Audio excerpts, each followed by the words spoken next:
नमस्कार। भार्गव क्लासेस में एक बार फिर आपका स्वागत है। आज हम प्रायोगिक परीक्षा में पूछे जाने वाले उन सवालों के बारे में जानेंगे। तो स्टार्ट करते हैं। हमारा पहला सवाल आता है, वर्ल्ड कराटे फेडरेशन का मुख्यालय कहाँ स्थित है? तो वर्ल्ड कराटे फेडरेशन का मुख्यालय है मैड्रिड में स्थित है। Mobile application e blood service किस समाज की एक पहल है? तो mobile application e blood service Indian Red Cross society की एक पहल है। भारत के बाहर विश्व का पहला योग विश्वविद्यालय कहाँ स्थापित किया गया? तो भारत के बाहर पहला योग विश्वविद्यालय स्थापित किया गया लॉस एंजलिस में किया गया। किस देश ने हाल ही में नदियों के बहाव को मोड़कर नेपाली क्षेत्र का अतिक्रमण किया है? इसका सही आंसर होता है चीन ने यह काम किया है।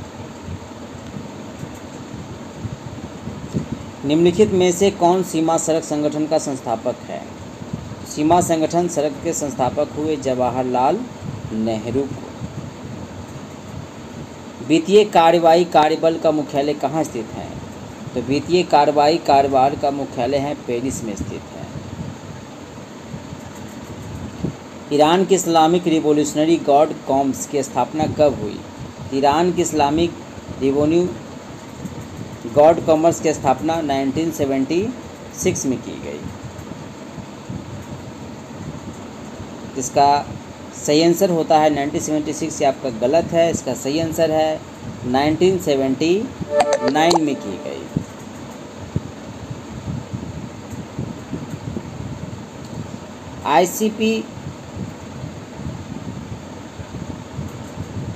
आईसीपी 2017 के अनुसार पीपी के आधार पर भारत की रैंकिंग क्या थी? इसका सही आंसर होता है भारत की रैंकिंग थी 3rd यानी तीसरी।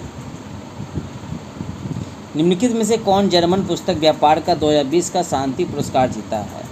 तो जर्मन पुस्तक व्यापार का 2020 का शांति पुरस्कार अमर्त्य सेन ने जीता है।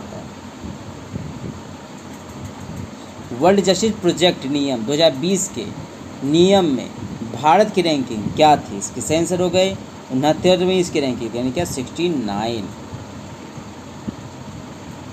अप्रैल 2020 तक अमेरिकी प्रतिभूति का सबसे बड़ा धारक कौन सा देश है?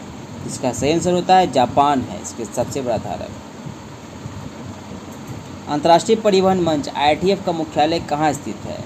तो अंतर्राष्ट्रीय परिवहन का मुख्यालय है एम्स्टर्डम में। डैश के लिए अमेरिका में गैर नौजवानों को दिए गए वीज़ा हैं।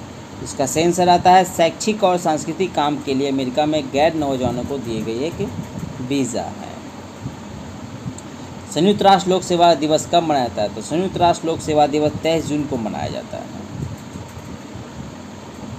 निम्नलिखित में से किसने भारत की पहली सबसे बड़ी आभासी प्रदर्शनी health care and hygienic expo 2020 का उद्घाटन किया है? इसका सही आंसर होता है मनसुख मंडाविया ने यह काम किया है। अंतर्राष्ट्रीय ओलंपिक परिषद की स्थापना कब हुई? अंतर्राष्ट्रीय ओलंपिक परिषद की स्थापना 1894 ईस्वी में हुई गई। किस राज्य में PM केयर्स के तहत प्रवासी श्रमिकों के कल्याण के लिए निधि का उच्चतम प्राप्त करता है? इसका सही आंसर होता है महाराष्ट्र।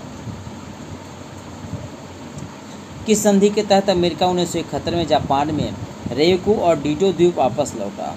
इसका सही आंसर होता है ओकिनावा प्रत्यावर्तन के संधि के रूप। विश्व संगीत दिवस कब मनाया जाता है? विश्व संगीत दिवस 21 जून को मनाया जाता है। निम्नलिखित में से किसे राष्ट्रीय वित्त और नीति संस्थान NIPFP के नए अध्यक्ष के रूप में नियुक्त किया गया है? इसके सही आंसर हो गए उर्जित पटेल को यह भार सौंपा गया है। 1995 के बाद से ज्वालामुखी निम्न से किस ज्वालामुखी में सूचीबद्ध है? इसका सही आंसर है मेरापी पर्वत में यह सूचीबद्ध है। भारतीय सेना का हाई एल्टीट्यूड वॉरफेयर स्कूल कहाँ स्थित है? तो भारतीय सेना का high altitude warfare school Gulmarg में स्थित है। 1815 की सुगौली की संधि भारत और डैश के बीच सीमा रेखा स्थापित करती है। तो 1815 की सुगौली संधि भारत और नेपाल के बीच सीमा रेखा स्थापित करती है।